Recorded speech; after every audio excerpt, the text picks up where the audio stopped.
Hey everyone, welcome back once again to the series of lectures on rectification of errors. Till now we have completed 8 lectures and today we are going to start with lecture number 9. In lecture number 8, I discussed about starting on rectification of errors after preparing final accounts. But after that, I found out there are two questions still remaining on the previous session, which was rectification of errors before preparing final accounts, means after preparing trial balance but before preparing final accounts. On that there are two examples which are still pending. First we will complete that, and after that we will move ahead to our lecture number 10, in which I am going to discuss how to rectify the errors in the next year. Is it right? So which examples are pending? You can see in this on the screen here. There is one portion, there is one part of practice questions. In this practice questions, there are 4 questions given by institute in institute's module, and these out of these 4 questions, first 2 questions are related to the detection of error after preparing trial balance but before preparing final accounts. So first we are going to solve that, and after that, from tomorrow onwards, we will discuss rectification of errors in the next year. Okay, fine. So let's start with this practice questions. Come to question number 1 from this practice questions. Are you there? Fine. Shall we start this, my friends? Say yes. Fine. So question number 1 of practice questions. The trial balance of Mr. W and H failed to agree.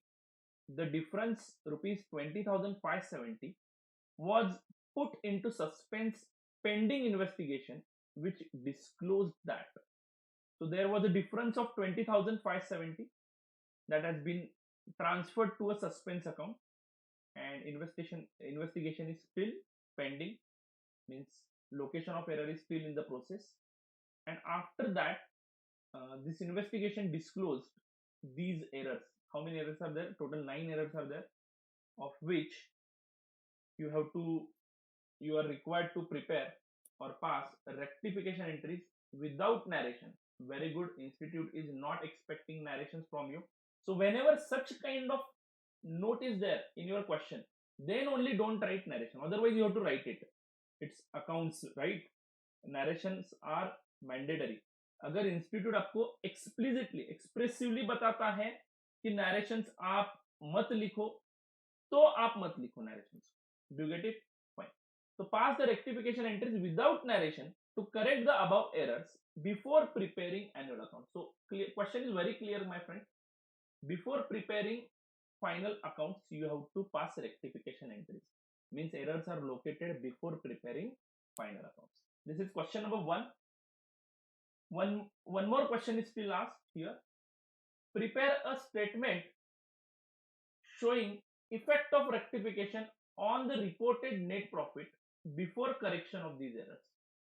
Prepare a statement. You have to prepare a statement showing effect of rectification on the reported net profit before correction of these errors. So whatever net profit before correction of these errors you have calculated, you have not yet prepared trading and P&L account, still you can calculate it, right? So guys, whatever profit you have calculated, what is the effect of these rectification entries, whatever you are going to pass? Above 9 errors you have detected, right? तो वो 9 errors की जो कुछ भी rectification entries आप पास करने वाले हो ना, उन entries के effects on this profit क्या होंगे, ऐसा आपको इंस्टीट्यूट पूछ रही है. तो उसका एक स्टेटमेंट आपको बनाना है. मतलब जो रेक्टिफिकेशन एंट्री मैं करूंगा उसका प्रॉफिट पे क्या इंपैक्ट होगा, जो बिफोर रेक्टिफिकेशन प्रॉफिट था उस पर क्या इंपैक्ट होगा, वो आपको निकाल के देना है. ठीक है, हर ट्रांजेक्शन के लिए. Fine, no problem. Sir why you are not reading the 9 adjustments? बच्चों मैं अभी वो पढ़ूंगा और डायरेक्टली हम उसके बारे में, रेक्टिफिकेशन एंट्री के बारे में डिस्कशन करने वाले. पहले क्वेश्चन जानना जरूरी है मेरे हिसाब से. तो पहले आप भी हमेशा यही काम करते जाना, क्वेश्चन जान लो क्या क्या पूछा है. यहाँ पे 2 चीजें पूछी है. एक तो जर्नल एंट्रीज बनाने के लिए बोली है, और उसके बाद आपको फिर से वो स्टेटमेंट बनाने के लिए बोला है जो प्रॉफिटेबिलिटी पे इंपैक्ट कर रहा है. Is it clear my friends? So let's start with the question number 1. Journal entry का एक फॉर्मेट बनाना पड़ेगा और वो स्टेटमेंट का एक फॉर्मेट बनाना पड़ेगा. ठीक है बच्चों, देयर आर 9 ट्रांजैक्शंस. हर जर्नल एंट्री को अगर मैं 3 लाइन भी पकड़ता हूं तो 27 लाइन लगभग कम से कम मुझे छोड़ने ही पड़ेंगे, लेकिन उससे ज्यादा ही छोड़ूंगा, एक 10 लाइन. देखते हैं कितने लाइंस लगने वाले हैं. तो write down solution to practice question number 1. बच्चों, जो पहले क्वेश्चन हमने सॉल्व किए थे उसको इंस्टीट्यूट इलस्ट्रेशंस बोलता है, और अभी जो क्वेश्चन हम सॉल्व कर रहे हैं वो आपको एज अ प्रैक्टिस करने के लिए दिए होते हैं, लेकिन वो भी इंपॉर्टेंट होते हैं, उसमें ही ज्यादा डिफिकल्ट ट्रांजेक्शन होते हैं. तो आज के क्वेश्चन में थोड़े से इंपॉर्टेंट ट्रांजेक्शन हमें पढ़ने हैं, तो ध्यान देना जरूर. ठीक है, चलो. Solution to practice question number 1. Serial number, particulars, debit, credit. Please draw this format. Please draw this format. Serial number, particulars, debit, credit. How many lines are required, sir? 34 lines are required. तो 27 मैंने बोले थे, उसमें और थोड़े से add कर दो. 34 लाइंस का मिनिमम फॉर्मेट आपका होना चाहिए. जर्नल एंट्रीज के नरेशन उन्होंने नहीं पूछे हैं. ठीक है, फाइन. तो जर्नल का फॉर्मेट आई होप सो आपने बनाया 34 लाइंस का. उसके बाद आपको एक सस्पेंस अकाउंट भी बनाना है टू अंडरस्टैंड वन कंसेप्ट. तो please prepare suspense account. This is not asked actually, but still I am preparing it, and you also prepare it in your examination, because institute के suggested answer में भी ये suspense account बनाया गया है. ठीक है बच्चों, तो सस्पेंस अकाउंट भी बनाना है. उसके लिए उसके बाद सस्पेंस अकाउंट लगभग एक 7-8 लाइन्स का लगने वाला है. ठीक है, 7 to 8 lines for suspense account. Account का फॉर्मेट आपको पता है, पर्टिकुलर्स रुपीज. एक साइड डेबिट है, दूसरा साइड क्रेडिट है. ठीक है बच्चों, एंड उसके बाद एक वर्किंग नोट मुझे बनाना है रिलेटिंग टू वन एडजस्टमेंट. तो मैंने क्वेश्चन पढ़ लिया था, आप भी ये क्वेश्चन जब पढ़ोगे तब आपके दिमाग में आएगा कि हाँ, इसका एक वर्किंग नोट हमें करना पड़ेगा. ठीक है, तो कौन सा एडजस्टमेंट है वो क्वेश्चन पढ़ने के बाद पता चलेगा. ठीक है, फाइन. क्वेश्चन पढ़ना बहुत जरूरी है बच्चों. आई रिपीट दिस, पहले आपको पूरा क्वेश्चन पढ़ना है. तो अगर आप पढ़ सकते हो तो प्लीज वीडियो को पॉज करो और पूरे 9 एडजस्टमेंट्स को पढ़ लो. मैं अभी क्यों नहीं पढ़ रहा हूं, क्योंकि एनीवे मेरे को रेक्टिफिकेशन एंट्री करते समय ये पढ़ना ही है और टाइम डबल जाएगा, इसलिए मैं थोड़ा सा टाइम बचाने के लिए कर रहा हूँ. लेकिन आप पॉज बटन दबा के, नहीं तो आपके पास जो नोट्स की कॉपी अवेलेबल है उसमें से क्वेश्चन आप पढ़ सकते हो. तो I request you to read this question first and imagine about the effects which you are going to give while solving this question. ठीक है, फाइन. सो वर्किंग नोट के लिए एक 9 to 10 नहीं नहीं सॉरी 8 लाइंस छोड़ दो. वर्किंग नोट के लिए 7 to 8 लाइंस छोड़ दो, एंड उसके बाद you just draw this format which is very important one and which is new one two you.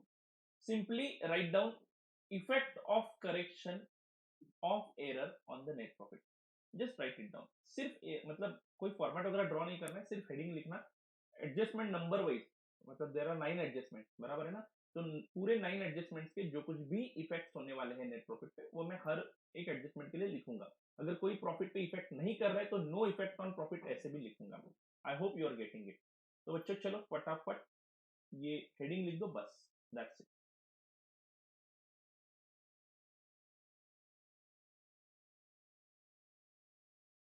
Shall we start? Yes. So let's start with the number 1 adjustment. Purchase adjustment नहीं बोलूंगा, transaction. Purchase return day book had been correctly entered. Purchase return day book had been correctly entered. तो entry में कोई गलती नहीं. And total मतलब totalling भी बराबर हुआ एट ₹6160. तो एंटरिंग भी बराबर हुआ, टोटलिंग भी बराबर हुआ, but had not been posted to the ledger. Oh my god, very simple adjustment. Had not been posted to the ledger. Before that, I would like to highlight this point. There was a difference of 20,570 in the trial balance. 20,570 was the difference in the trial balance. Was put into the suspense account pending investigation, which disclosed that. Sir, which balance is this? Debit balance in suspense account or credit balance is in suspense account? That is not told, my friends. That is not told. That is what you have to identify. Are you getting it? तो बच्चों suspense account का opening balance है 20,570.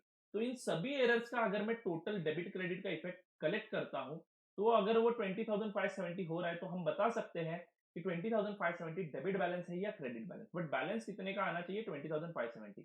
समझो इन सभी errors को rectify करने के बाद जो सस्पेंस अकाउंट आप यूज करने वाले हो रेक्टिफिकेशन एंट्री में, वो रेक्टिफिकेशन एंट्री में जो सस्पेंस अकाउंट हम लोग यूज करने वाले हैं उसको डेबिट क्रेडिट, उसमें जो डेबिट क्रेडिट होने वाला है सस्पेंस अकाउंट उसका टोटल अगर 20,570 बैलेंस नहीं आता है तो मे भी आप बैलेंस का टाइप समझ नहीं पाओगे, ठीक है। बट ऐसा नहीं होगा, इस क्वेश्चन में बैलेंस का टाइप नहीं बताया है, इसका मतलब ये टोटल टैली होगा, ठीक है बच्चों।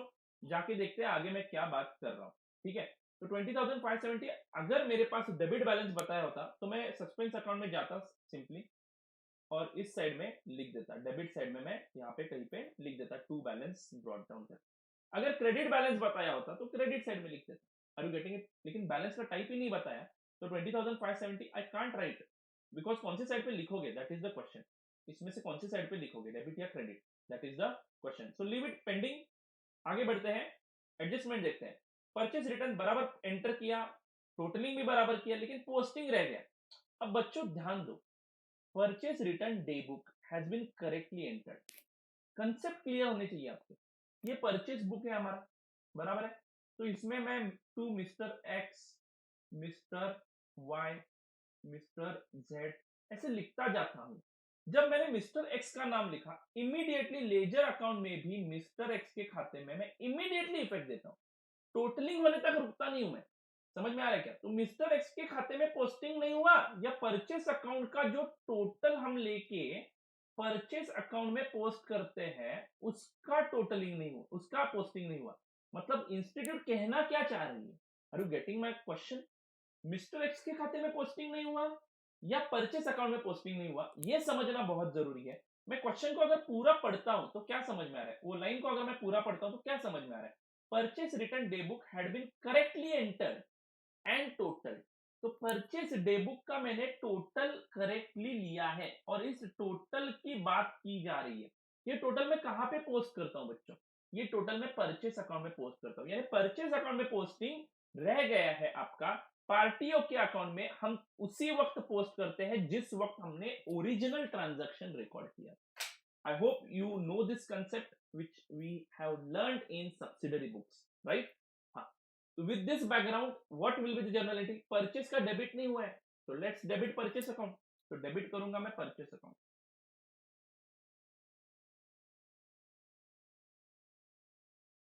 बच्चों क्रेडिट कौन सा करोगे, which account you are going to credit, answer is suspense account, because difference we have transfer to suspense account and this is single sided error. Single sided error में entry complete करने के लिए हम लोग suspense account use करते हैं, तो purchase account debit to suspense account, this will be the journal entry. Fine.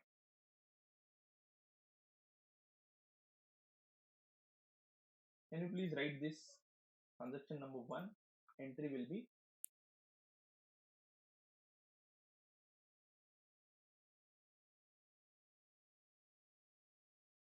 oh extremely sorry my friends, extremely sorry,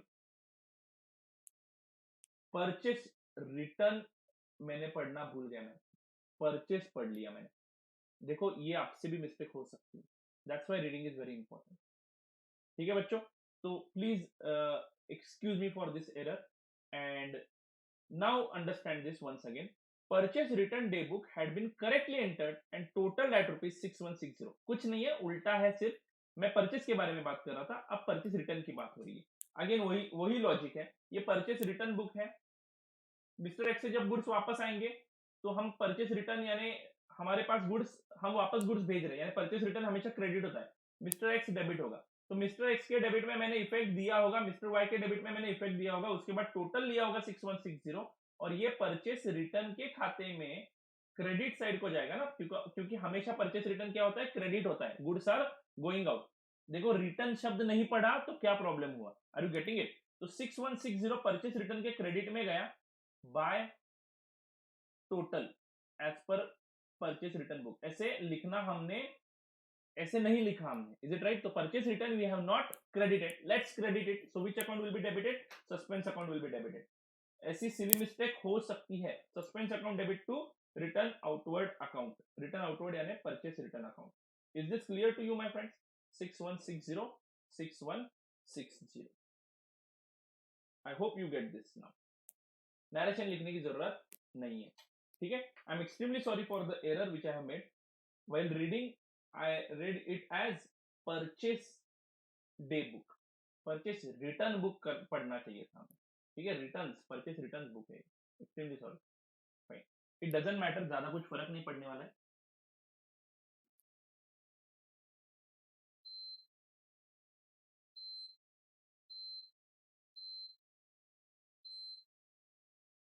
fine,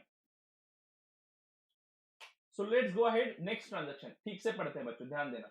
discount received ₹1320 had been debited to the discount allowed, but before that what is the effect of this transaction on profit?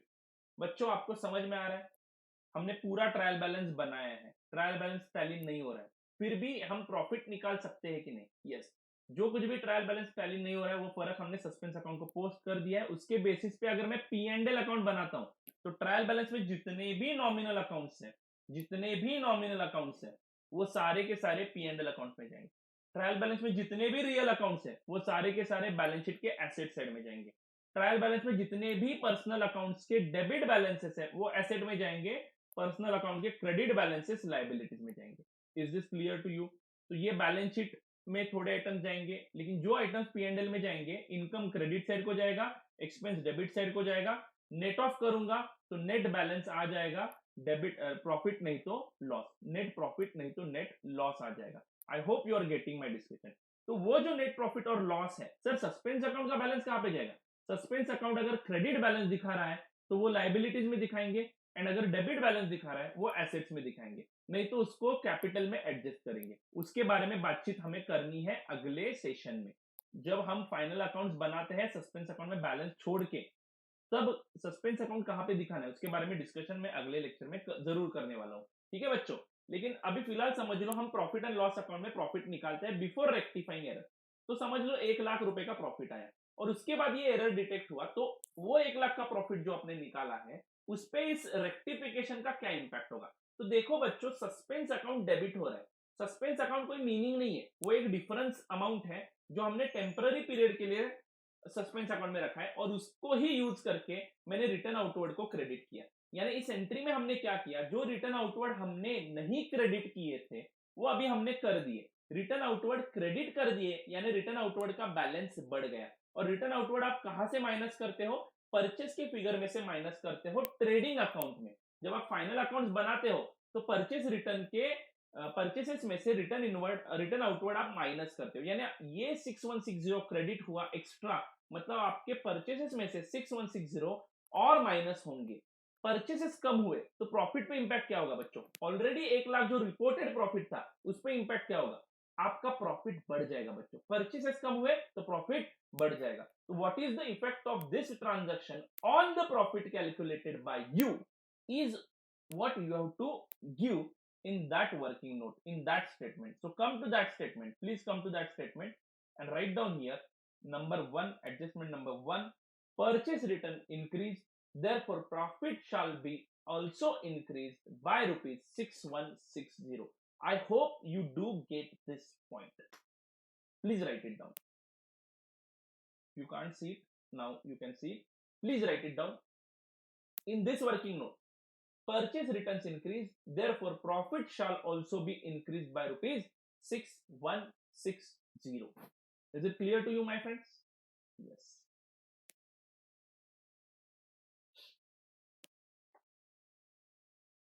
Fine. तो आपको समझ में आया ये second question क्या है? Effect of correction of error on the net profit which you can calculate on the basis of that wrong untallied trial balance. I hope you are getting my words. जो trial balance आपने बनाया है उस trial balance पे क्या effect होगा ये entry का? सिंपल है, परचेस रिटर्न्स बढ़ गए तो प्रॉफिट बढ़ेगा क्योंकि परचेसेस कम हो जाएंगे। परचेस यानी खर्चा, परचेस ही कम हुआ, गुड्स वापस दे दिए तो खर्चा कम हुआ, खर्चा कम हुआ तो प्रॉफिट बढ़ गया। Is it clear to you my friends? And one more suspense account you have also prepared. तो फर्स्ट लाइन आप ओपनिंग बैलेंस के लिए ब्लैंक छोड़ रहे हो, एंट्री अपने क्या लिखी बच्चों? Suspense account debit to purchase return account. तो सस्पेंस अकाउंट के बराबर है ना entry, suspense account debit to return outward account. तो सस्पेंस अकाउंट के डेबिट में टू रिटर्न आउटवर्ड अकाउंट लिखना बच्चों, पहला लाइन आप ब्लैंक छोड़ो, 6160 सेकेंड लाइन पे लिखो 6160 because you don't know what is the opening balance. You don't know what is the opening balance. So it may be a debit balance or it may be a credit balance. According to that, you leave one line blank for writing the opening balance and then write to return outward account 6160. I hope you are getting this. ठीक है बच्चों, चलो आगे बढ़ते हैं। ये posting कर रहा हूं मैं सस्पेंस अकाउंट का, तो suspense account debit to return outward account. Sir do we have to post second effect of this entry to the return outward account? Yes, you can do that also, but remember my friends, you have closed all the ledger accounts for preparing trial balance. Your return outward account is also closed, is it right? You have to reopen it once again and give this effect, and the revised balance you will write in the new trial balance. So why don't you directly adjust the return outward? Do you understand what I'm trying to tell you? Why don't you directly adjust the return outward? And how you are going to adjust it directly? You have written return outward already. Say for example, your return outward is showing 6,000 rupees credit balance already. 6,000 rupees credit balance. Obviously, return outward will show a credit balance because that account will be credited always. Is it right or not? So once again, this account return outward has been credited by rupees 6160 in this entry. First credit balance 6,000 plus this new credit of 6160. Total credit would be 12,160. This figure you can directly write in a new trial balance. You don't have to reopen the return outward account. Do you get my point? You don't have to reopen the return outward account. So that's why, my friends, please don't reopen it, and you can directly write the total in the trial balance, revised trial balance. Are you getting it? If you want to reopen it, then go ahead, whatever totaling you have done, completed it. After that, if there is a space available on that page, you can write two balance carried down, because first the 6,000 by balance carried down लिखा होगा आपने, that same balance you can brought down to the next line, and then you give the effect of this transaction. Credit side पे आप क्या लिखोगे? By suspense account 6160. So first, sorry उल्टा बोल रहा हूं मैं, पहले डेबिट साइड पे कैरिड डाउन होगा बैलेंस, क्रेडिट बैलेंस है ना, तो डेबिट साइड पे टू बैलेंस कैरिड डाउन लिखा होगा, क्रेडिट साइड पे वो ब्रॉट डाउन करना, by balance brought down, then give the effect of this transaction by suspense account 6160, then your total would be 12,160, and that balance you will write in a neutral balance. This also you can do. बच्चों समझ में आ रहा है? Yes. आगे बढ़ता हूं, next transaction, discount. Generally people do not reopen the account. Nowadays we do accounting in a computerized system, so simply we will pass this entry, automatically ledger will get updated, and after that new trial balance will be automatically prepared. Are you getting it? In computerized accounting, you just have to pass a journal entry only, there is no other option.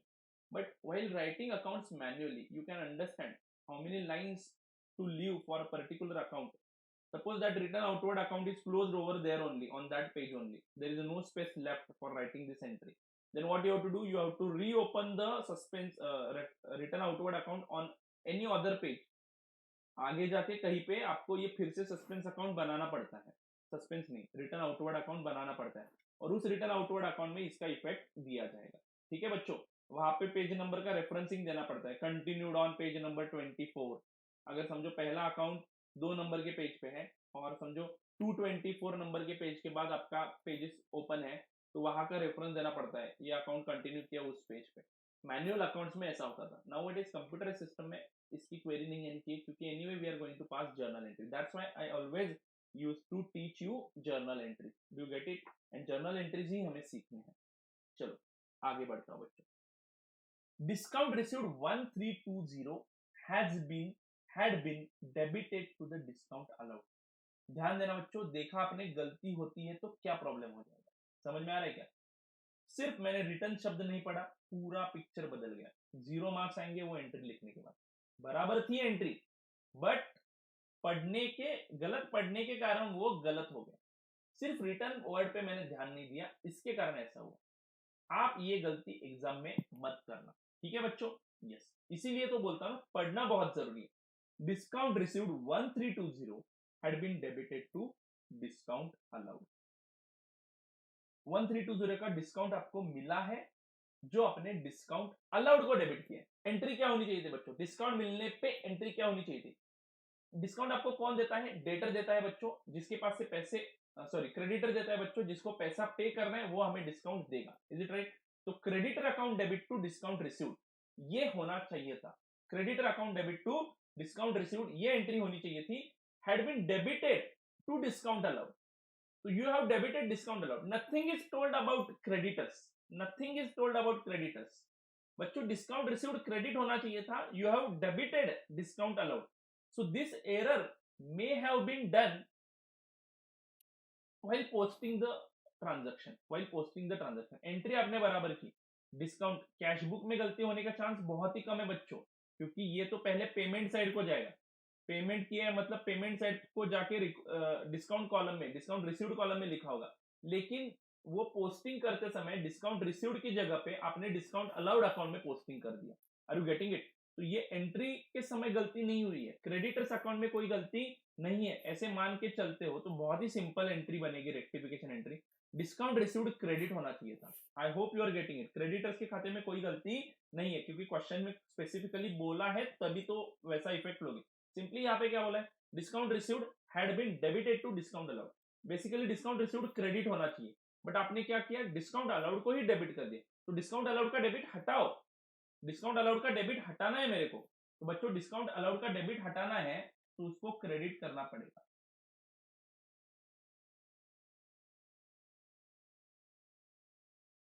कितने रुपए से? 1320 से। और एक credit करना पड़ेगा, discount received, उसको आपने डिस्काउंट अलाउड को डेबिट किया, मतलब डिस्काउंट रिसीव्ड को क्रेडिट ही नहीं किया होगा। बराबर है क्या? तो 1320 से इस 1320 से इसको भी क्रेडिट करना है। बराबर है बच्चों। डेबिट कौन सा अकाउंट करो? कुछ बच्चों का आंसर आएगा सर क्रेडिटर्स अकाउंट डेबिट करो। मैं यही बताना चाह रहा हूं बच्चों, क्रेडिटर्स में कोई गलती हुआ ही नहीं है। कहां पे बोला है कि क्रेडिटर्स में गलती हुई है? इस क्वेश्चन में कहीं पे बोला है? सर डिस्काउंट अलाउड डेबिट हुआ, उस वक्त उन्होंने कौन सा अकाउंट क्रेडिट किया होगा?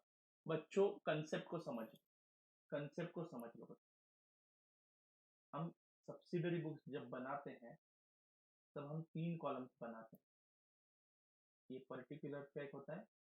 ये कैश, ये बैंक एंड ये डिस्काउंट।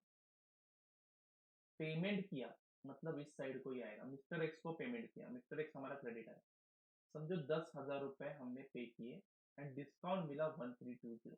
इस प्रकार से हम ट्रांजेक्शन करेंगे और इसके बेसिस पे हम मिस्टर एक्स के खाते में भी पोस्टिंग करेंगे। तो मिस्टर एक्स के खाते में इसका सेकेंड इफेक्ट आ जाएगा डेबिट साइड को, to cash account 10,000 to discount received account 1320। But immediately discount received account में पोस्टिंग नहीं होता है। Do you get it? क्यों? क्योंकि डिस्काउंट कॉलम का टोटल लेके मैं टोटल अमाउंट का पोस्टिंग करता हूं, so that my time can be saved. बराबर है ना बच्चों? हर एक एंट्री का पोस्टिंग करोगे, ऐसे 10,000 एंट्रीज होंगे, तो क्या आपने टाइम पास के लिए डिस्काउंट कॉलम बनाया कैश बुक में? उससे अच्छा तो आप डिस्काउंट का लेजर बनाते ना directly. Are you getting my point? तो वो टाइम बच जाए इसलिए आप डिस्काउंट कॉलम का टोटल लोगे और वो टोटल डायरेक्टली डिस्काउंट रिसीव्ड के क्रेडिट में by total as per cash book लिख के पोस्ट करोगे। Are you getting it? समझ लो एक ही ट्रांजेक्शन को 1320 ऐसे पोस्ट होना चाहिए था, बट आपने क्या किया? क्वेश्चन में क्या बोला है? Discount received 1320 had been debited to discount allowed. तो आपने डिस्काउंट अलाउड को ही डेबिट कर दिया, यानी डिस्काउंट अलाउड का एक सेपरेट लेजर था, उसके डेबिट में जाके लिखा to total as per cash book. समझ में आ रहा है बच्चों? तो इनकम को आपने एक्सपेंस ही समझ लिया, तो एक्सपेंस आपका डेबिट हुआ है, उसको हटाओ, उसको फिर से क्रेडिट करो, तो डिस्काउंट अलाउड क्रेडिट हो जाएगा 1320 से। डिस्काउंट रिसीव्ड भी क्रेडिट होना है 1320 से। डेबिट कौन सा करूं? क्रेडिटर्स के अकाउंट को हाथ नहीं लगाऊंगा, क्योंकि वो सब बराबर अकाउंटिंग हुआ है। उसके बारे में कुछ बातचीत की है क्या यहाँ पे? अगर क्रेडिटर्स में भी गलती होती तो बच्चों क्रेडिटर्स अकाउंट को भी आप चेंज कर देते। समझ में आ रहा है क्या? लेकिन क्रेडिटर्स में कोई गलती नहीं है, और गलती होती तो वो लोग बताते। Is it right? यस। उन्होंने बाकी कुछ नहीं बोला है, इसका मतलब क्रेडिटर सब बराबर है। ठीक है, तो यहाँ पे डेबिट करने लायक एक ही अकाउंट है मेरे पास, सस्पेंस अकाउंट, लेकिन यहाँ पे डबल अमाउंट है 1320 का double amount 2640। I hope you are getting this. ठीक है बच्चों, तो आपको समझ में आ चुका है। ऐसे समझ के हम लोग जर्नल एंट्री यहाँ पे दिखाते हैं। ठीक है, तो नंबर 2 लिखना, suspense account debit to discount allowed to discount receive 264013201320। Narration लिखने की जरूरत नहीं है। ठीक है, आगे बढ़ता हूँ बच्चों। अब इसका इफेक्ट हमारे प्रॉफिट पे क्या होगा उसकी बात करेंगे, लेकिन after posting this journal entry. तो सस्पेंस अकाउंट के डेबिट में ये दो आइटम्स लिखना है, to discount allowed to discount receive. तो पहले वो पोस्ट कर दो, to discount allowed 1320, to discount receive 1320। I hope you are getting this. To discount allowed to discount receive.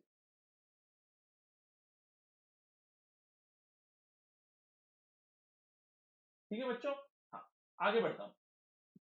Next,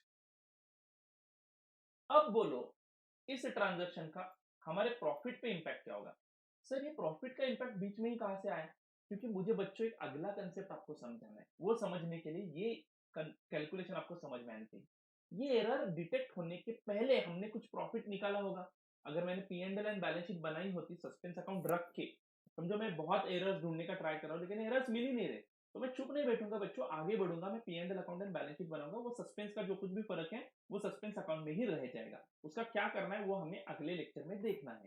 ठीक है, हाँ तो समझो अगर हमने प्रॉफिट निकाला है ऑलरेडी और उसके बाद एरर डिटेक्ट हुआ है और वो एरर आपने रेक्टिफाई किया है, तो वो रेक्टिफिकेशन एंट्री आपके प्रॉफिटेबिलिटी पे क्या इंपैक्ट कर रही है। सस्पेंस अकाउंट का इफेक्ट हमें कंसिडर करना ही नहीं है, क्योंकि वो क्या है हमें अभी तक समझ में नहीं आ रहा है। उसमें से दो एरर्स हमें समझ में आए, तो सस्पेंस अकाउंट का हमने उल्टा इफेक्ट देके वो एरर सुधारे, रेक्टिफाई कर दिए।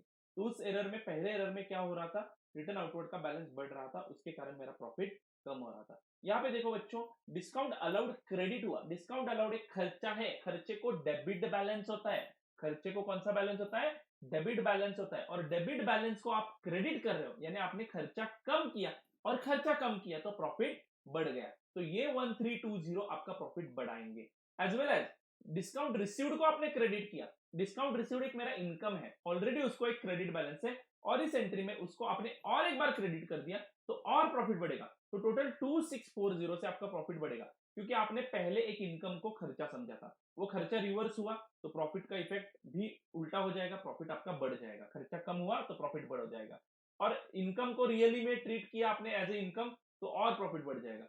तो ये ट्रांजैक्शन का डबल इफेक्ट हो रहा था आपके प्रॉफिट पे। ट्रांजैक्शन था 1320 का, लेकिन इफेक्ट हो रहा था प्रॉफिट पे 2640 का। व्हाई? बिकॉज आपने एक इनकम को खर्चा समझा था।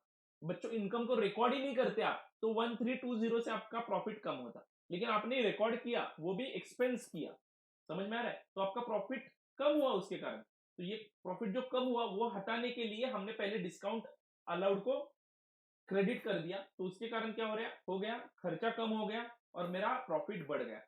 As well as discount received account credit करने के कारण मेरा इनकम और बढ़ गया 1320 से, तो 2640 से मेरा प्रॉफिट बढ़ेगा बच्चों। तो come to the profit and loss account, sorry this that working note.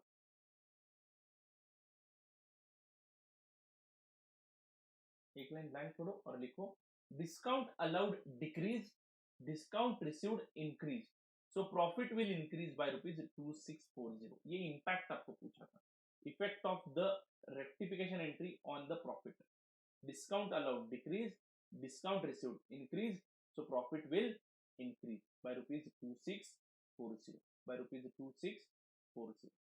I hope you do get this, you do get this concept, is it right? Yes. आगे बढ़ता हूं बच्चों।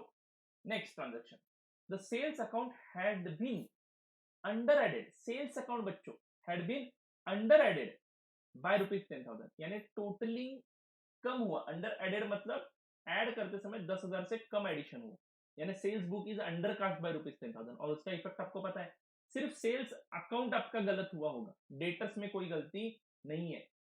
याद करो बच्चों सब्सिडरी बुक का कंसेप्ट। सेल्स डे बुक में मैं पहले पोस्ट करता हूं और उसी वक्त डेटर्स के खाते में भी पोस्ट करता हूं। उसके बाद सेल्स डे बुक का टोटल लेता हूं और वो टोटल मैं सेल्स अकाउंट में पोस्ट करता हूं। उसका टोटल ही अगर 10,000 से कम आया तो वो टोटल जो पोस्टिंग किया हमने अमाउंट वो भी 10,000 से कम ही होगा, यानी आपका सेल्स का क्रेडिट 10,000 से कम हुआ उसका क्रेडिट बढ़ाना पड़ेगा, तो sales account will be credited and debit कौन सा करोगे, suspense account will be debited. I hope you get this point बच्चों। तो सस्पेंस अकाउंट डेबिट होगा, I hope you do get this point. तो suspense account debit to sales account, ऐसी entry होनी चाहिए, suspense account debit to sales account, ठीक है।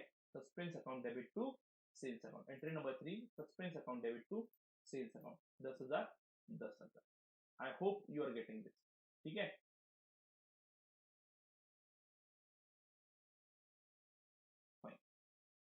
Entry लिख दी बच्चों आपने। अब बोलो इसका प्रॉफिट पे इंपैक्ट क्या होगा, प्रॉफिट बढ़ेगा, सेल्स क्रेडिट हुआ मतलब सेल्स बढ़ गया ना 10,000 से।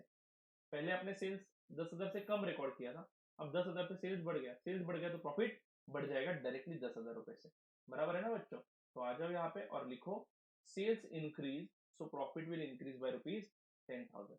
पहले ट्रांजेक्शन में प्रॉफिट इंक्रीज हो रहा है, दूसरे ट्रांजेक्शन में भी प्रॉफिट इंक्रीज हो रहा है, तीसरे ट्रांजेक्शन में भी प्रॉफिट इंक्रीज हो रहा है, ठीक है। और यहाँ पे भी आपको उसका पोस्टिंग दिखाना पड़ेगा, suspense account debit to sales account 10,000।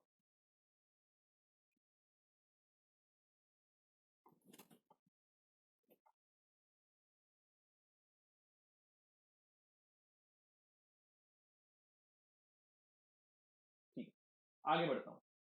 A credit sale of ₹1470 had been debited to a customer account at ₹1740।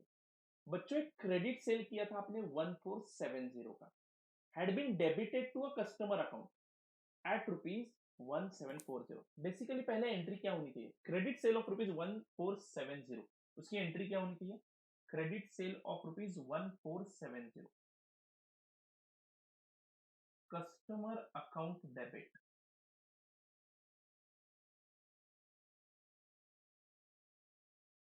To sales account 1470 1470, ये एंट्री होनी चाहिए क्रेडिट सेल की। Had been debited to a customer account at ₹1740, customer account को debit करते समय गलती हुई है। अब इसका पोस्टिंग कैसे करते हैं हम लोग बच्चों, ये सेल्स अकाउंट को क्रेडिट करते हैं बाय कस्टमर, यहाँ पे कोई प्रॉब्लम नहीं है, तो कुछ भी करने का, सेल्स को चेंज नहीं करने का, ये बराबर है।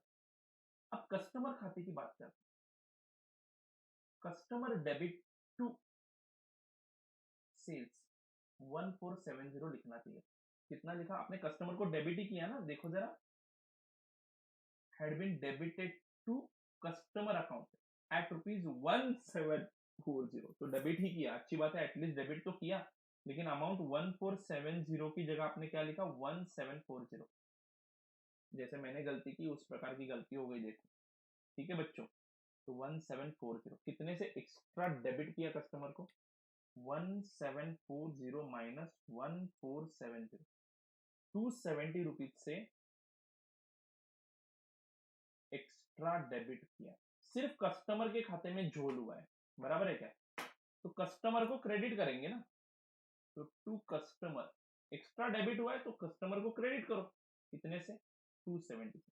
डेबिट कौन से खाते को करोगे, सस्पेंस अकाउंट को, क्योंकि ये भी एक सिंगल साइडेड एरर है, डबल साइडेड गलती नहीं है, single sided error.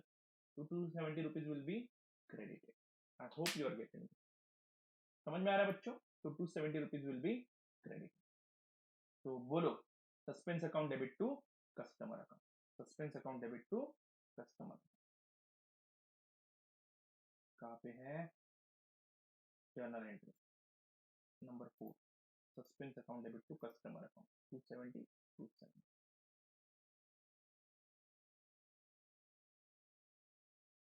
What will be the impact of this entry on profitability बच्चों। सस्पेंस अकाउंट डेबिट क्रेडिट करो कुछ फर्क नहीं पड़ता है, क्योंकि वो डिफरेंस ही है। कस्टमर अकाउंट वैसे भी बैलेंस शीट में रहता है, कस्टमर का खाता, कस्टमर यानी डेटर्स, बराबर है क्या बच्चों। तो डेटर्स के खाते हमारे बैलेंस शीट में रहते हैं, कभी वो P&L में जाते ही नहीं है। Is it clear to you my friend. तो यहाँ पे जो सेल्स वाला, जो इनकम वाला पार्ट था, वो बराबर रिकॉर्ड हुआ है, जिसके कारण बराबर प्रॉफिट आ चुका है। इस ट्रांजैक्शन का प्रॉफिट पे कुछ भी इंपैक्ट नहीं होगा, क्योंकि इस ट्रांजैक्शन में कोई भी नॉमिनल अकाउंट नहीं है। ऊपर के सभी ट्रांजैक्शन में देखो, नॉमिनल अकाउंट जहां जहां पे है वहां पे प्रॉफिटेबिलिटी पे इंपैक्ट हो रहा है, जैसे कि सेल्स अकाउंट एक रियल अकाउंट है मेरे को पता है, बट ये रियल अकाउंट हम ट्रेडिंग अकाउंट में भेजते हैं so that we can identify और we can calculate net gross profit out of those goods selling activity, बराबर है। तो वो जानने के लिए हमें सभी गुड्स के अकाउंट ट्रेडिंग अकाउंट में भेजने पड़ते हैं, बराबर है। उसके बेसिस पे ग्रॉस प्रॉफिट मिलता है और उसके बाद जो सारे नॉमिनल अकाउंट्स हैं जैसे कि डिस्काउंट अलाउड, डिस्काउंट रिसीव, यानी एंट्री में अगर नॉमिनल अकाउंट आ रहा है तो प्रॉफिट अफेक्ट होगा। ये मैं कह रहा हूँ, ये बात आपको समझ में आ रही है क्या? अगर किसी भी रेक्टिफाइंग एंट्री में कोई नॉमिनल अकाउंट को हम छू रहे हैं तो हमारा प्रॉफिटेबिलिटी जरूर अफेक्ट होगा। लेकिन एंट्री में अगर नॉमिनल अकाउंट आया ही नहीं, जैसे कि ये एंट्री सस्पेंस अकाउंट का छोड़ दो, सस्पेंस अकाउंट की कोई कैटेगरी नहीं है, it is a difference amount, it is not even a account, it is not even a account, it is a difference amount. For the time being we have kept it in a suspense account. Are you getting it? But again I'm telling you this, if errors are not detected before preparing final account, then you will treat this suspense account either as a personal or real account. Why? Because you have to keep it in the balance sheet, you can't transfer it to P&L. Is it clear to you my friends? Yes. तो बच्चों P&L को नहीं भेजना है, हाँ, इसको balance sheet में ही रखते हैं हम लोग, और वो भी कैपिटल अकाउंट में एडजस्ट करते हैं। ये बात करेंगे हम अगले लेक्चर में। हाँ, लेकिन ये अगले लेक्चर के लिए इंपॉर्टेंट पॉइंट है, प्रॉफिटेबिलिटी पे इंपैक्ट वाला जो डिस्कस कर रहा हूँ ना मैं, ये इंपॉर्टेंट पॉइंट है। फाइन, तो suspense account debit to customer account 270 I hope you are getting this. आगे बढ़ता हूँ बच्चों, सस्पेंस अकाउंट के डेबिट में लिखता हूं मैं टू कस्टमर अकाउंट 270, और ये कस्टमर का खाता जो है वो रियल पर्सनल अकाउंट है जो P&L में नहीं जाता है, तो इसका effect on profit will be 0। तो यहाँ पे लिखना number 4, no effect on profit, number 4, no effect on profit, कुछ भी इफेक्ट नहीं होगा प्रॉफिटेबिलिटी पे। ठीक है बच्चों,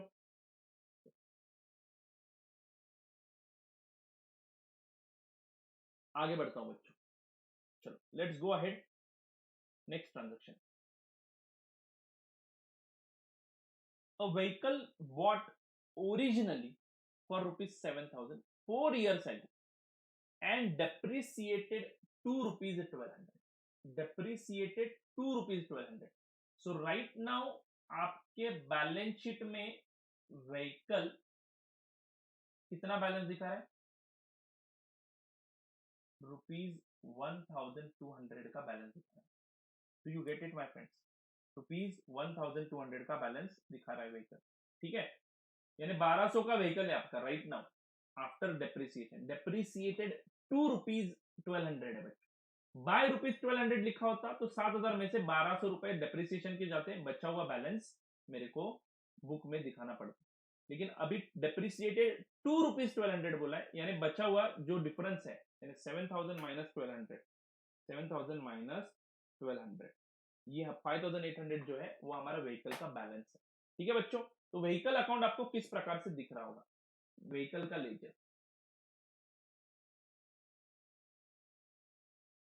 डेबिट बैलेंस दिखाएगा, एसेट है हमारा, टू बैलेंस ब्रॉट डाउन 1200, ऐसे दिख रहा होगा व्हीकल का laser.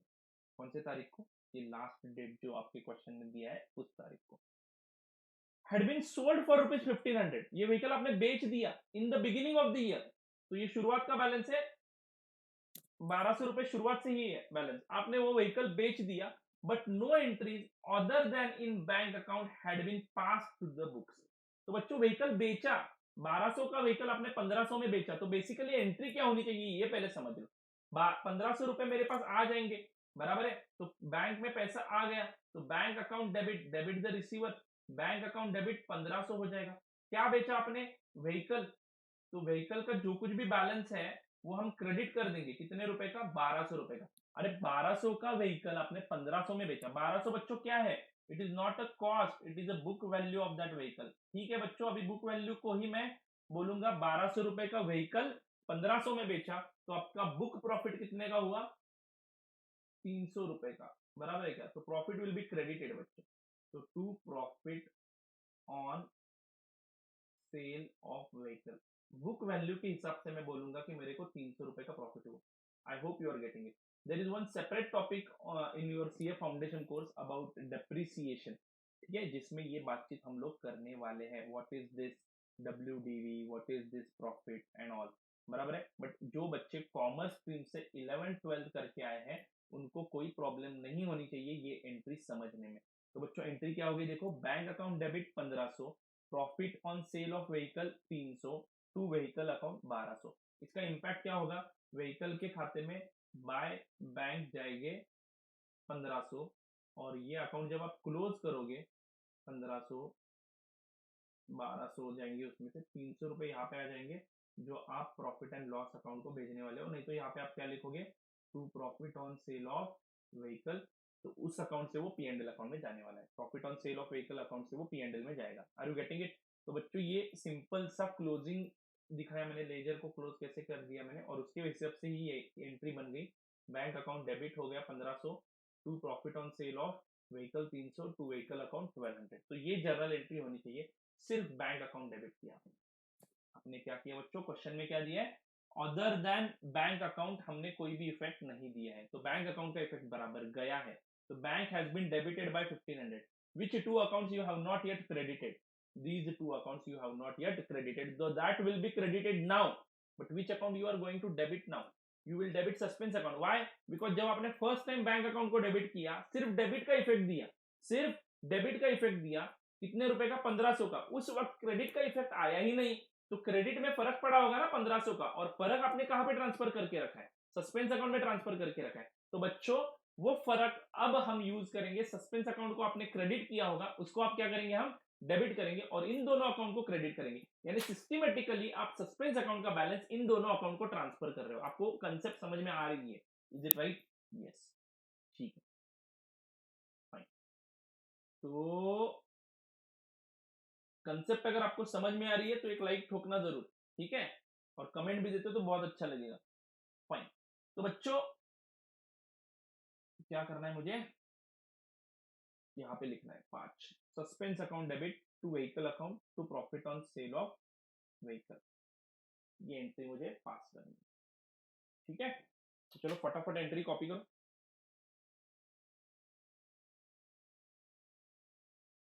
Suspense account debit to vehicle to profit on sale of vehicle.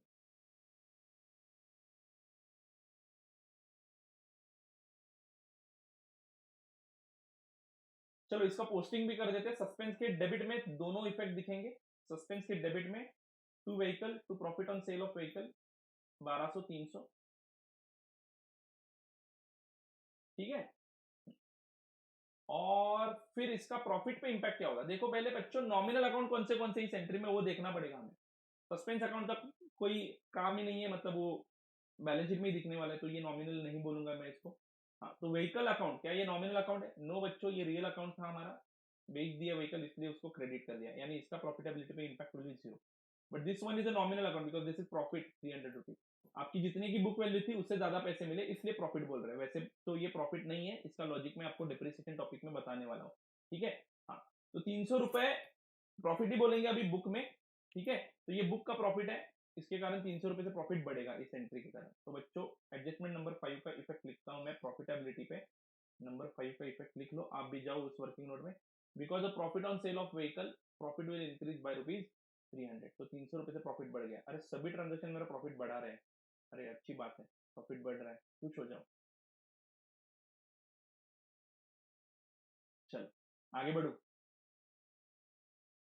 अरे कब खत्म होगा, यस, अभी भी 5, अभी 5 ही हुए हैं, और 4 ट्रांजेक्शन बाकी, चलो फटाफट करते हैं। An accrual of rupees 560 for telephone charges had been completely omitted, fully omitted। accrual मतलब क्या बच्चों, accrual नाम का एक कंसेप्ट है, बेसिक कंसेप्ट ऑफ अकाउंट्स, ठीक है, जिसमें accrual नाम का एक कंसेप्ट है, वो क्या बोलता है, खर्चों के बारे में, वो खर्चों के बारे में क्या बोलता है, एक्सपेंसेस के बारे में। अभी तक इस बैच में जो अभी मैं पढ़ा रहा हूं, इस बैच में कंसेप्ट ऑफ अकाउंट्स मैंने अभी तक नहीं पढ़ाए हैं, वो मैं जरूर पढ़ाऊंगा आपको। इस रेक्टिफिकेशन ऑफ एरर्स को खत्म करते ही हम अकाउंटिंग के कंसेप्ट पे जाने वाले हैं।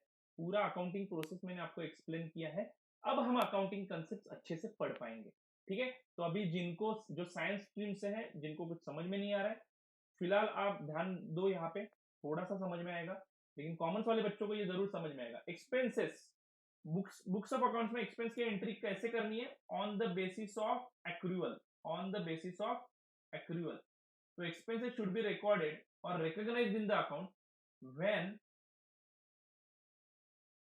they are accrued. अब बच्चों accrued मतलब क्या, थोड़ा सा बैकग्राउंड बताता हूँ साइंस वाले बच्चों के लिए. accrued मतलब क्या बच्चों? accrued मतलब liability to pay the expense has arisen but payment is not done. समझ में आ रहा है बच्चों? समझ में आ रहा है कि बच्चों आपको पैसे देने हैं 31 मार्च 2020 को, बट आपने पेमेंट कर दिया 2 अप्रैल 2020 को. समझ में आ रहा है? तो आप ये खर्चा एक्सपेंडिचर है. देना कब था? देना कब था मतलब आपका कॉन्ट्रैक्ट आपको ये बताता है कि 31 मार्च 2020 को वो पैसे देने थे. Let's take a example of fees. आपको फीस मुझे देनी थी 31 मार्च 2020 को. समझ में आ रहा है बच्चों? और आपने 2 दिन का एक्स्ट्रा टाइम लेके पेमेंट मुझे कर दिया 2 अप्रैल को, लेकिन फीस देनी कब थी? 31 मार्च 2020 को. Are you getting it? तो आपके बुक्स ऑफ अकाउंट्स में आप जर्नल एंट्री 31 मार्च 2020 को करोगे. आपके लिए खर्चा है ना क्लास फीस. यस. तो आप 31 मार्च 2020 को करोगे एंट्री या 2 अप्रैल 2020 को करोगे. तो बच्चों आप ध्यान देना, एक्सपेंस के बारे में एक्रूअल कंसेप्ट क्या बोलता है? एक्रूअल कंसेप्ट बोलता है एक्सपेंस आप आपके बुक्स ऑफ अकाउंट्स में करो, रिकॉर्ड करो when they are accrued and not when payment is made. समझ में आ रहा है बच्चों? यानी पेमेंट का कोई वास्ता रिलेशन ही नहीं है अकाउंटिंग के साथ. अब जब आपको लाइबिलिटी टू पे अराइज होती है तब आप एक्सपेंस को रिकॉर्ड करो. बस इतना ही काफी है यहाँ पे एक्सप्लेनेशन. पूरा कंसेप्ट मैं आपको एक अगले कुछ लेक्चर्स में पढ़ाने वाला हूँ, तो उसके बारे में चिंता मत करो. तो बच्चों एक्रूअल कंसेप्ट आपको क्या बोलता है कि आप एक्रूड जब होता है खर्चा तब पे करो. समझ में आ रहा है? तो ऐसा ही एक खर्चा एक्रूड हुआ है. टेलीफोन बिल पे करने का था लेकिन आपने वो रिकॉर्ड ही नहीं किया, उसका पेमेंट अभी तक नहीं हुआ है. एक्रूअल मतलब expenditure is due but payment is not yet made and that's why it is left unrecorded. समझ में आ रहा है बच्चों? कैश बुक में हम कौन सी एंट्री करते हैं? जिसका पेमेंट हुआ है उसकी एंट्री करते हैं. जो पेमेंट हुआ ही नहीं वो अगर मेरे माइंड से स्लिप हो जाता है तो उसकी एंट्री रह सकती है, और यही हुआ है इस पे. पेमेंट ना होने के कारण आपको समझ में ही नहीं आया. हाँ, लेकिन अब समझ में आया कि अरे मैंने एक खर्चा रिकॉर्ड ही नहीं किया. सर पेमेंट ही नहीं किया तो रिकॉर्ड कैसे करोगे? ध्यान देना बच्चों, अगर पेमेंट करते हो कोई भी टेलीफोन बिल तो आप एक्सपेंस की एंट्री क्या करते हो? टेलीफोन बिल ही है ना. हाँ, टेलीफोन चार्जेस. समझ लो आपने पेमेंट कर दिया तो आप एंट्री क्या करते हो? Telephone charges account debit. Telephone charges account debit करते हो बच्चों टू बैंक अकाउंट. ऐसी एंट्री करते हो. टू बैंक नहीं तो कैश. कैश में पेमेंट हुआ तो कैश अकाउंट क्रेडिट करोगे. Is it right? ये अगर पेमेंट किया तो कितने रुपए का खर्चा है? 560 रुपीज का खर्चा है. समझ लो पेमेंट किया मैंने तो ये एंट्री आ ही जाएगी और ये टेलीफोन चार्जेस पी&एल को हम ट्रांसफर करेंगे. बट आपने ये पेमेंट नहीं किया है अभी तक, ड्यू है. यानी 31 मार्च को बिल भरना है आपको लेकिन आपने पेमेंट नहीं किया, उसके कारण रिकॉर्डिंग नहीं करूंगा. ऐसे चलेगा क्या? नहीं. एक्रूअल कंसेप्ट बोलता है कि पेमेंट ड्यू है तो आप एंट्री करो, पेमेंट बाद में दोगे तो भी चलेगा, लेकिन recording of expenditure is done in that accounting year only in which it was due. Is it right? तो बच्चों उस अकाउंटिंग ईयर में मतलब इसी अकाउंटिंग ईयर में ये खर्चा रिकॉर्ड करना पड़ेगा. तो टेलीफोन चार्जेस डेबिट जरूर करूंगा मैं 560 से. ये कौन सा कंसेप्ट बोलता है? एक्रूअल कंसेप्ट बोलता है. क्रेडिट कौन सा करूं मैं? बैंक तो नहीं कर सकता क्योंकि बैंक में से पैसे कटे ही नहीं है. बैंक में से पैसे कब गए? 2 अप्रैल को. कैश मैंने कब पे किया? 2 अप्रैल को, अगर कैश में पेमेंट किया है तो 2 अप्रैल को कैश अकाउंट में एंट्री जाएगी. लेकिन टेलीफोन चार्जेस तो मैंने डेबिट कर दिया, तो क्रेडिट को ही तो एक अकाउंट करना पड़ेगा ना. सर सस्पेंस अकाउंट ले लो. नालायक को ये फुल ओमिशन है. सस्पेंस अकाउंट अगर पहले कोई गलती की है तो ही लेना है suspense account. Are you getting it? ये फुल ओमिशन है. ये ट्रायल बैलेंस पे इंपैक्ट करेगा क्या? नहीं. आपने कोई अकाउंट डेबिट भी नहीं किया, कोई क्रेडिट भी नहीं किया, तो ट्रायल बैलेंस पे इसका इंपैक्ट जीरो है बच्चों. ट्रायल बैलेंस पे इसका इंपैक्ट जीरो है, और जो इंपैक्ट ट्रायल बैलेंस पे जीरो है वो सस्पेंस अकाउंट में कंसीडर होता ही नहीं है. Are you getting it? Suspense account में आपने डिफरेंस अमाउंट ट्रांसफर किया है. इस एंट्री को ना करने के कारण कोई डिफरेंस पड़ा था कि आपके ट्रायल बैलेंस में? नहीं. तो इसका और सस्पेंस अकाउंट का कोई रिलेशन नहीं है. I hope you are getting my point. तो बच्चों ये फुल ओमिशन है. फुल ओमिशन का कोई इंपैक्ट नहीं होता है ट्रायल बैलेंस पे.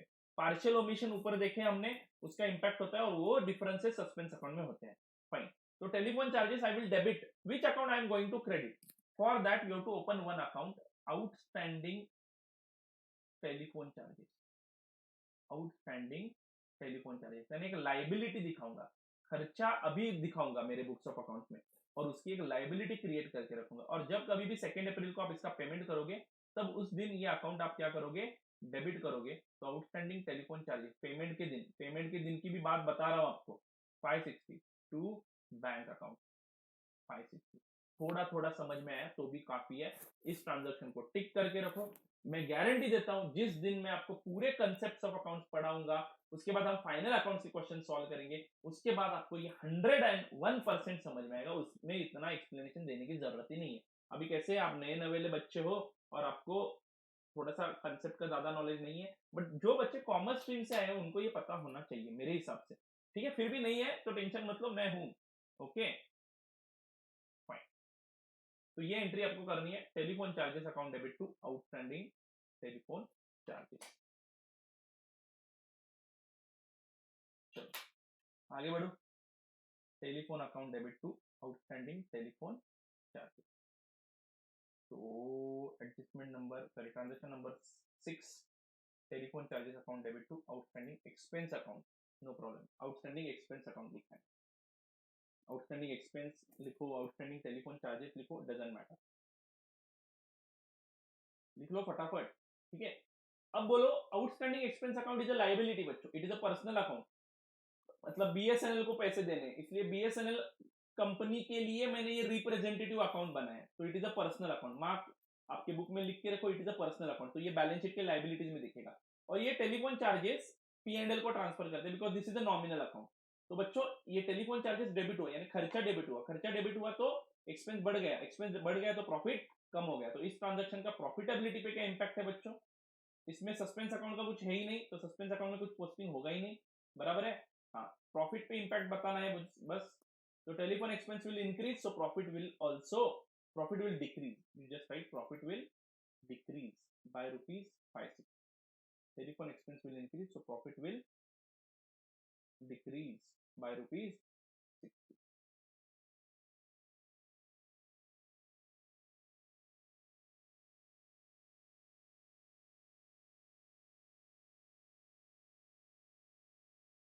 Profit will decrease by ₹560। I hope you are getting this. आगे बढ़ता हूँ बच्चों।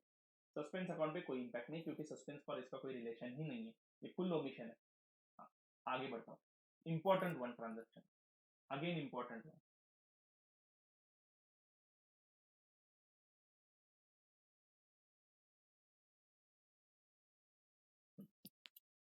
A bad debt of ₹1560 had not been written off। तो बच्चों बैड डेट्स राइट ऑफ करते हैं मतलब क्या? बैड डेट्स राइट ऑफ करते हैं मतलब क्या?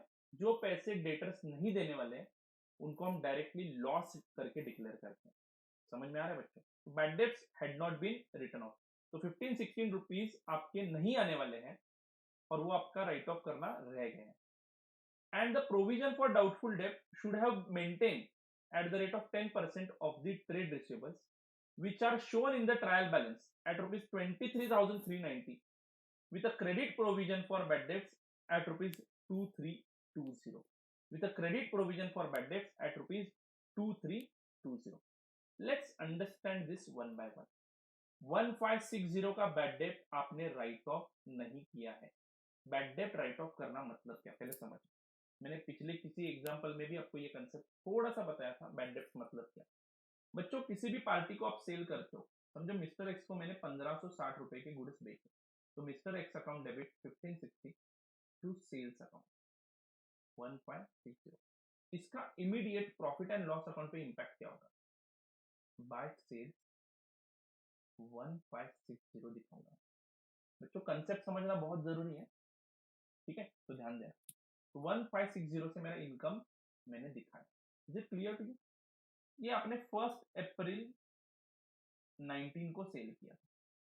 समझो 31 मार्च 2020 को आपको पता चला कि ये मिस्टर एक्स कंगाल हो गया है, दिवालिया हो गया है, इसको इंसॉल्वेंट करके कोर्ट ने डिक्लेयर कर दिया। जैसे विजय माल्या भाग गया वैसे ये भी भाग गया। समझ में आ रहा है बच्चों?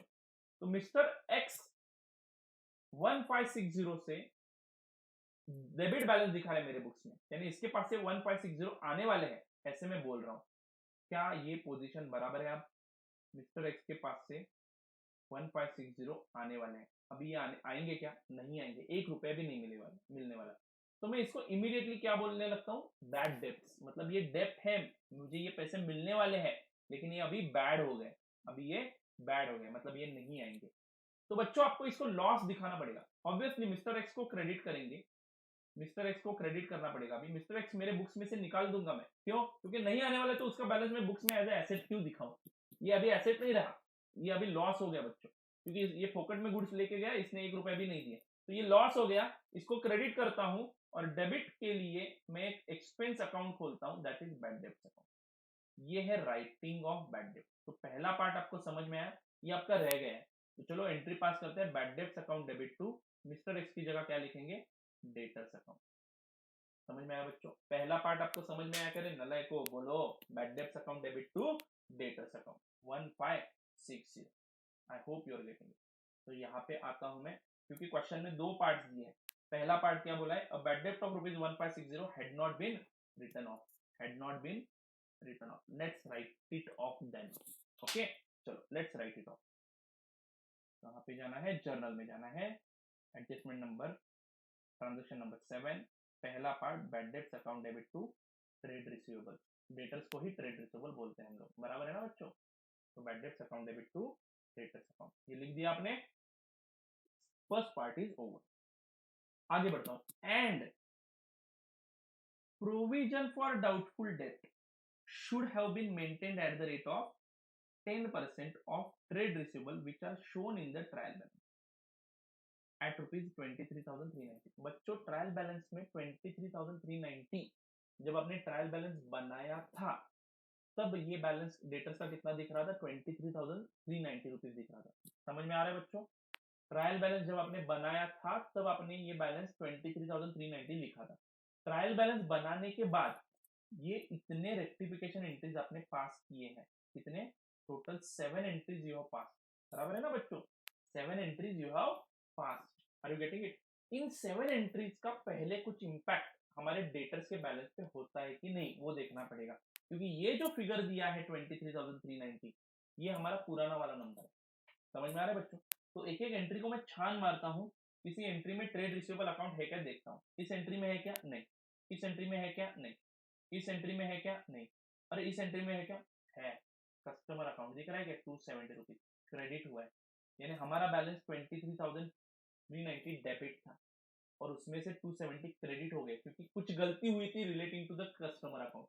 कस्टमर को आपने कुछ तो गलत किया था वहां पे अकाउंटिंग में, तो अभी वो ठीक किया है, तो ये भी इफेक्ट आपको कंसिडर करना पड़ेगा। यानी आपका अभी वाला डेटर कितना है?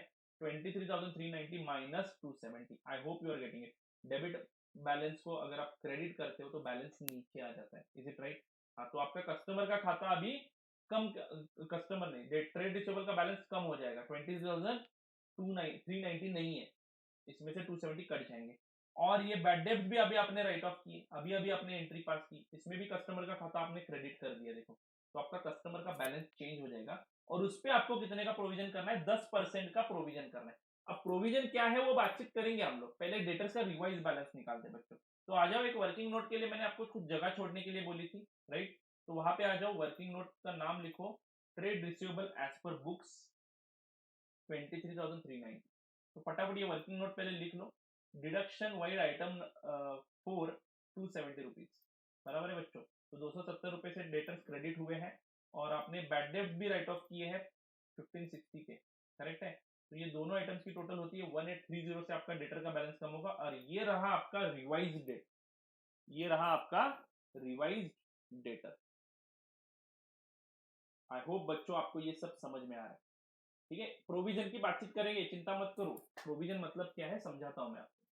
ठीक है, तो 21,560 रिवाइज बैलेंस है डेटर्स का। ठीक है, 21,560 रिवाइज बैलेंस है डेटर्स का after considering two rectifications which I have carried out above. Before this 23,390 is a figure before rectification of errors. Now whatever I am talking about, that is a figure after rectification of those two entries. Is it right? Yes. Now please concentrate. And के आगे पढ़ता हूँ. And provision for doubtful debt should have been maintained at the rate of 10% of trade receivables which are shown in the trial balance at rupees 23,390 at rupees 23,390 with a credit provision for bad debts at rupees 2320. ध्यान दो बच्चों, अब provision for doubtful date मतलब क्या है वो मैं आपको पहले 2 मिनट में समझा, ठीक है। समझो इस साल में मैंने क्रेडिट सेल्स, सभी सेल्स में क्रेडिट सेल्स ही करता हूं सभी, ठीक है। इस साल में मैंने 1 लाख रुपए का सेल किया है, ठीक है। इस साल में मैंने 1 लाख रुपए का सेल किया है। बच्चों आपको समझ में आ रहा है मैं क्या बोल रहा हूँ? 1 लाख रुपए का सेल किया है। कौन सा साल है? 2019-20। क्रेडिट सेल होने के कारण पूरा का पूरा क्रेडिट सेल्स, अभी 1 रुपया भी कलेक्ट नहीं हुआ। हाइपोथेटिकल नंबर से ध्यान देना बच्चे, ठीक है। ऐसे इमेजिनरी नंबर्स में ले रहा हूं so that you can understand this concept. पूरा का पूरा पैसा अभी भी आना बाकी है, ध्यान देना बच्चों, पूरा का पूरा पैसा अभी भी आना बाकी है। तो 1 लाख रुपए का इनकम दिखाया मैंने और 1 लाख रुपए का एसेट दिखाया, 1 लाख रुपए अभी भी आने बाकी। इस साल कोई भी पेमेंट नहीं आया, अगले साल पेमेंट समझो 90,000 का ही आया, 10,000 नहीं आएंगे। अब 10,000 देने वाली एक पार्टी थी जो बैंकक्रप्ट हो चुकी है। तो अगले साल क्या होगा? अगले साल डेटर्स में से बैंक में पैसे जमा हो जाएंगे 90,000 और डेटर्स रह जाएंगे 10,000। बराबर है ना बच्चों? Bank account debit to debtors, ऐसे अगले साल एक एंट्री पास की जाएगी। अगले साल का बोल रहा हूं मैं। तो अगले साल ये डेटर्स 10,000 रुपए अगर नहीं आ रहे हैं तो अगले साल आप इसको बैड डेब्ट डिक्लेयर करोगे। Are you getting it? क्योंकि अगले साल पता चला ना बैड डेब्ट्स हुआ, ये पता कब चला? अगले साल पता चला। तो अगले साल ये बैड डेब्ट्स करके अगले साल के P&L अकाउंट में, यानी नेक्स्ट ईयर के P&L अकाउंट में बैड डेब्ट्स दिखेंगे कितने? 10,000। I hope you are getting my point. My ध्यान दो बच्चों, अगले साल में बैड डेब्ट्स दिखाओगे 10,000। Is it clear to you my friend? Point. हाँ, तो P&L अकाउंट में खर्चा कब दिखा? नेक्स्ट ईयर में, यानी 2021 में। ये खर्चे का इनकम, यानी ये मैंने 10,000 रुपए एज इनकम कब दिखाया था? ये वैसे तो सेल्स का ही अमाउंट है जो हम अगले साल में रिवर्स कर रहे हैं। क्यों? क्योंकि पिछले साल में ये इनकम दिखाया था, इसमें वो भी 10,000 रुपए है ना। Are you getting it? इसमें से 90,000 कलेक्ट हो गए, इसके बारे में कोई मेरे को टेंशन नहीं है क्योंकि ये 90,000 का इनकम मुझे मिल चुका है। तो मैंने ये पिछले साल में ही रिकॉर्ड किया था, बराबर है क्या? 1920 में ही इसको 90,000 को इनकम दिखाया था, और ये 10,000 भी मैंने 1920 में ही इनकम दिखाए थे। लेकिन ये 10,000 नहीं आए कब? अगले साल में। फैक्ट मुझे पता कब चला? अगले साल में। तो ये 10,000 रुपए नेक्स्ट ईयर के P&L को ही जाएंगे, ये बराबर ट्रीटमेंट है। बराबर है क्या बच्चों? लेकिन हमारे अकाउंटिंग में मैचिंग कंसेप्ट नाम का कंसेप्ट, कौन सा concept? Matching concept, as well as conservatism नाम का एक कंसेप्ट। ये सारे कंसेप्ट मैं आपको पढ़ाने वाला हूँ। तो conservatism concept as well as matching concept का कंबाइंड रीडिंग करते हो तो आपको पता चलेगा कि अगर कुछ एक्सपेक्टेड लॉसेस है, कॉन्जर्वेटिज्म कंसेप्ट क्या बोलता है? अगर आपको फ्यूचर में कुछ लॉसेस दिख रहे हैं, आपको गारंटी है कि हाँ, गारंटी नहीं, आपको लगता है कि हाँ वो लॉस होने वाला है, तो आप वो लॉसेस की प्रोविजन इमीडिएटली करो। ऐसे कॉन्जर्वेटिज्म कंसेप्ट बोलता है। As well as matching concept क्या बोलता है? अरे इनकम 10,000 का यहाँ पे दिखाते हो और एक्सपेंस अगले साल में दिखाते हो, ये इनकम एंड एक्सपेंस मैच करना है, ऐसे हमें मैचिंग कंसेप्ट बोलता है। यानी जिस साल का सेल है उसी साल में उसके बैड डेट्स दिखने चाहिए, ऐसे मैचिंग कंसेप्ट आपको बोलता है। और कॉन्जर्वेटिज्म कंसेप्ट भी क्या बोलता है? क्योंकि practically this is not possible, क्योंकि कौन आदमी मेरे पैसे डुबाने वाला है मेरे को भी पता नहीं है। बट अगर आपको लगता है, अगर आपके पास कोई ट्रेंड है, ये प्रोविजन फॉर डाउटफुल डेप्ट मैं आपको डिटेल में पढ़ाने वाला हूँ फाइनल अकाउंट्स के टॉपिक में। लेकिन जो बच्चे अभी सब फाइनल अकाउंट वगैरह खत्म करके आए उनको ये समझ में आ जाएगा, ठीक है। तो आप मेरे बैच के बच्चों को जरा भी टेंशन लेने की जरूरत नहीं है। प्रोविजन फॉर डाउटफुल डेप्ट्स के बारे में मैं डिटेल एक 2-3 almost 1.5 lecture I take for this to tell you what is the provision for doubtful debts and what is the accounting treatment of that. I'm just giving you some explanation about this transaction so that you can understand it. Okay? हाँ, तो ये bad debts एक साल में और cell एक साल में ऐसा नहीं चलेगा। तो आप एक काम करो, आपका ऑन एन एवरेज कितना बैड डेब्ट्स होता है उसका एक परसेंटेज निकाल के रखो, हर साल को थोड़ा सा एनालाइज करो। तो इन्होंने क्या एनालिसिस करके रखा है कि एवरी ईयर इनका 10% डेटर्स का जो कुछ भी बैलेंस है, ट्रायल बैलेंस में जो कुछ भी क्लोजिंग बैलेंस है डेटर्स का, उसका 10% पैसा नहीं आता है। ऐसा इनका प्रीवियस ईयर का एनालिसिस है, पिछले सालों का एनालिसिस है, कई सालों का एनालिसिस है। एवरी ईयर यही होता है, 10% लोग पैसा देते ही नहीं है। Are you getting it? तो अभी कितने डेटर्स आने बाकी है? 21,000 अमाउंट निकाला था आपने, 21,560 रुपीज आने बाकी है। समझ में आ रहा है बच्चों? अब कंजर्वेटिज्म कंसेप्ट क्या बोलता है, 10% आते ही नहीं है ऐसा आपको अंदाजा है ना, तो आप 10% का खर्चा दिखा के रखो, यानी 2156 की प्रोविजन करो। जो कुछ भी क्लोजिंग डेटर्स है, जो कुछ भी करेक्ट क्लोजिंग डेटर्स बोलूंगा इसको, करेक्ट क्लोजिंग डेटर्स जो कुछ भी है उस पर आप 10% नहीं आने वाले ऐसा समझ के चलो। और ये 10% का लॉस कंजर्वेटिज्म कंसेप्ट के अनुसार अभी के अभी रिकॉर्ड करना जरूरी है। और इसको रिकॉर्ड करने के लिए हम लोग एंट्री क्या करते हैं, profit and loss account debit to provision for doubtful debt, provision for doubtful debt. बच्चों ध्यान देना, अभी तक कंसेप्ट खत्म नहीं हुआ है। 2156 2156 यानी इतना बैलेंस प्रोविजन फॉर डाउटफुल डेब्ट में होना चाहिए, क्रेडिट बैलेंस। समझ में आ रहा है बच्चों? लेकिन आपके क्वेश्चन में क्या बोला है, ऐसे मैंने पिछले साल में भी कुछ प्रोविजन किया होगा, बराबर है क्या?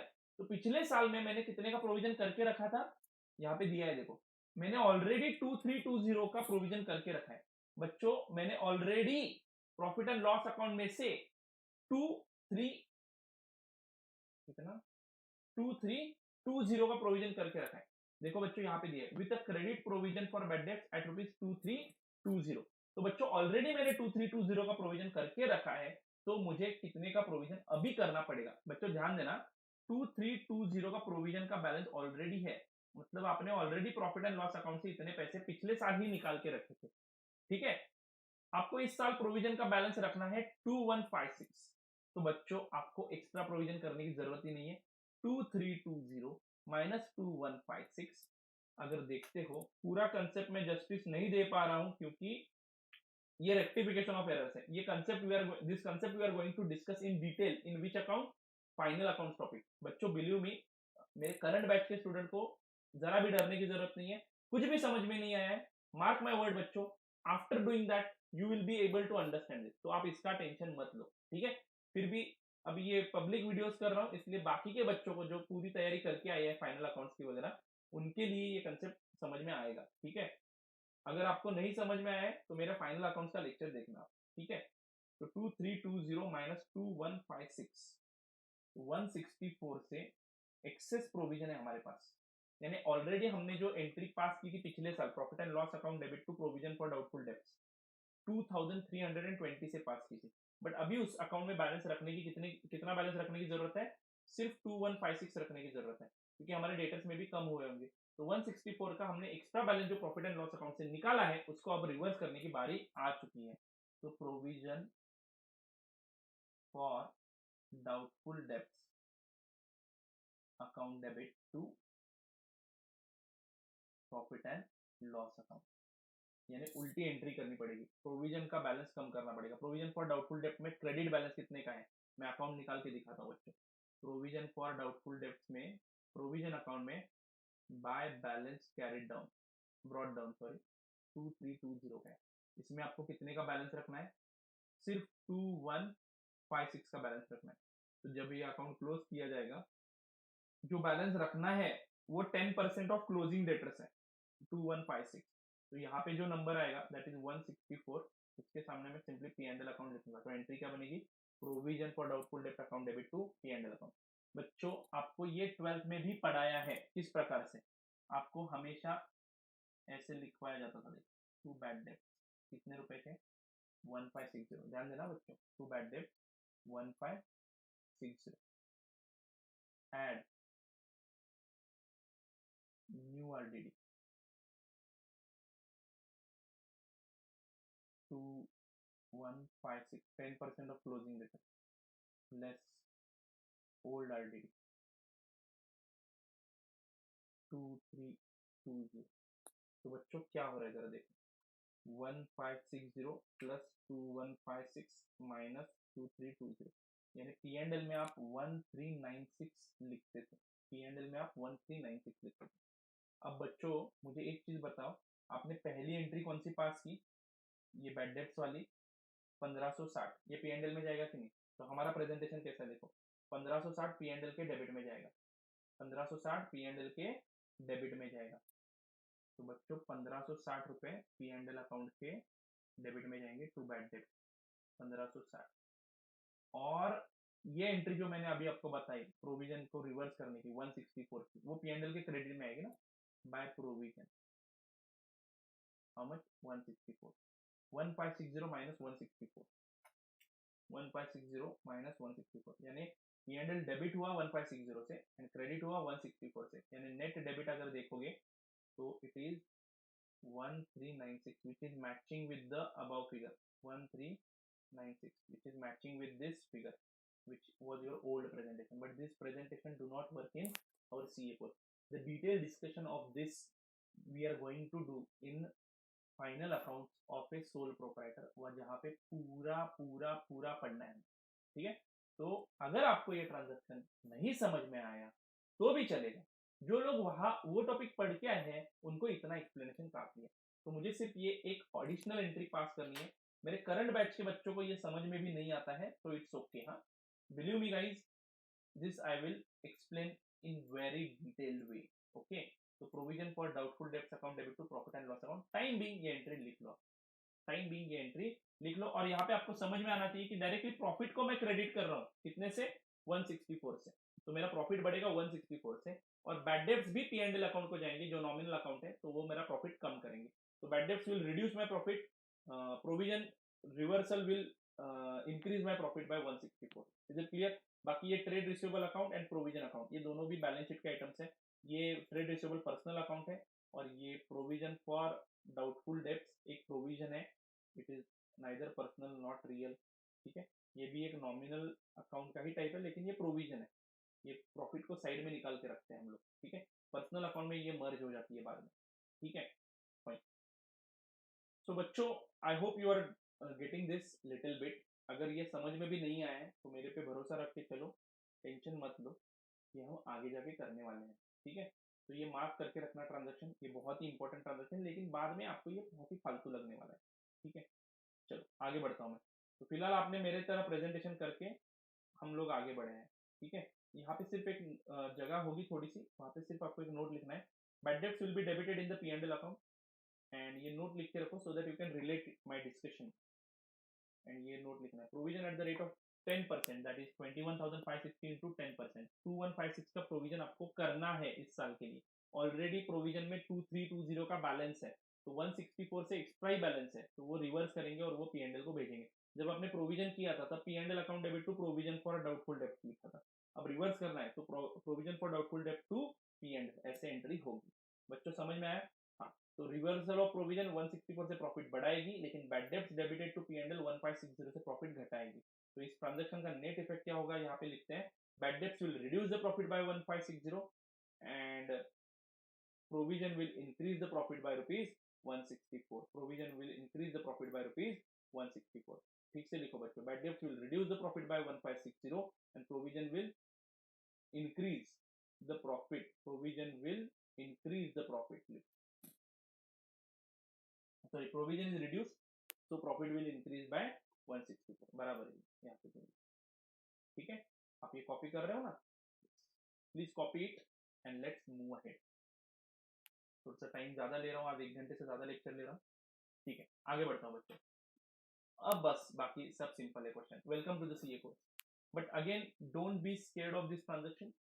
आई बेट यू कि ये ट्रांजैक्शन सबसे बढ़िया कौन पढ़ाएगा, मैं पढ़ाऊंगा, ठीक है। और वो कौन से टॉपिक में, फाइनल अकाउंट के टॉपिक में। वो करने के बाद आपको ये टाइम पास लगेगा, ठीक है। तो इसको सिर्फ मार्क करके रखना, अभी आपको ज्यादा समझ में नहीं आया होगा मेरे हिसाब से, थोड़ा समझ में आया तो भी बहुत है, ठीक है। चलो आगे बढ़ते हैं। Tools bought rupees 1200 had been inadvertently debited to purchases. Tools यानी एसेट बच्चों, जो कामकाज करने के लिए टूल्स लगते हैं वो हमारे लिए 1 साल से ज्यादा पीरियड के लिए जाते हैं। 1200 रुपीज में खरीदे थे, परचेसेस को डेबिट कर दिया। नालायक है अकाउंटेंट, रेवेन्यू एक्सपेंडिचर को कैपिटल एक्सपेंडिचर नहीं, कैपिटल एक्सपेंडिचर को रेवेन्यू एक्सपेंडिचर समझ लिया। तो अभी क्या करना है, परचेस को डेबिट किया है तो परचेस का डेबिट हटाने के लिए परचेस को क्रेडिट करना पड़ेगा, एंड डेबिट कौन सा करोगे, टूल्स अकाउंट। तो tools account debit to purchases account. ये दोनों भी एंट्री है जो ऊपर हमने की है, इसका सस्पेंस अकाउंट पे कोई इंपैक्ट नहीं है, इसीलिए सस्पेंस में पोस्टिंग अभी तक हमने नहीं किया है, ठीक है बच्चों। अगली एंट्री यहाँ पे लिखता हूँ, क्या होगी, tools account debit to profit and purchases account, tools account debit to purchases account, loose tools account debit to purchase account. Loose tools हम एसेट में दिखाते हैं तो ये एक रियल अकाउंट है, एंड परचेसेस अकाउंट एक नॉमिनल अकाउंट है, सॉरी एक्चुअली वो रियल ही है, बट ट्रेडिंग अकाउंट को ट्रांसफर करते हैं यानी इसका इम्पैक्ट प्रॉफिट पे होगा। परचेसेस कम हो गए, देखो परचेसेस कम हो गए, जो गलती से आपने ज्यादा दिखाए थे, परचेसेस कम हुए तो प्रॉफिट भी घट जाएगा, इसका सस्पेंस पे कोई इम्पैक्ट नहीं है। तो बच्चों परचेसेस कम हुए तो प्रॉफिट भी घट जाएगा। Purchases are reduce so profit will increase by ₹1200। बच्चों प्रॉब्लम क्या है, पिछले ट्रांजेक्शन में वो मुझे प्रोविजन का कंसेप्ट समझाने के लिए लगभग 2 घंटे का एक लेक्चर लेना पड़ता है। तो ये टॉपिक नहीं है जहां पे मैं प्रोविजन डिस्कस करने वाला हूँ, ठीक है, वो अलग टॉपिक में डिस्कस करेंगे हम। चल आगे बढ़ते हैं। अकाउंट्स का यही है, एक दूसरे के साथ बहुत सारे इंटरलिंक्ड है कंसेप्ट, ठीक है। तो ये रेक्टिफिकेशन ऑफ एरर्स खत्म करते ही मैं अकाउंटिंग कंसेप्ट पढ़ाने वाला हूँ आपको, ठीक है। तो वहां पे हम बातचीत करेंगे। आगे बढ़ता हूँ।